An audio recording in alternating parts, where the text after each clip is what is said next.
Міне жобамызды бітірдік. Мына жерде міне температура көрсетіп тұр. Ауа ылғалдылығын процентпен көрсетіп тұр. Сосын жаңағыдегі сағат қазір 16:02 минут кетті. Шардарамен бірдей шығар, осы Шымкентпен. Жарық деген кнопканы басатын болсақ, жанады. Қайтып басатын болсақ, өшеді. Енді мынаны қосатын болсақ,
тоқтататыны.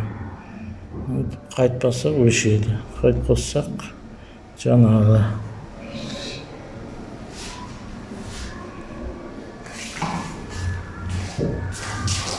Мына жақта мынау осылай тұрады. Мына жерді қазір стекломен жауып тастаймыз.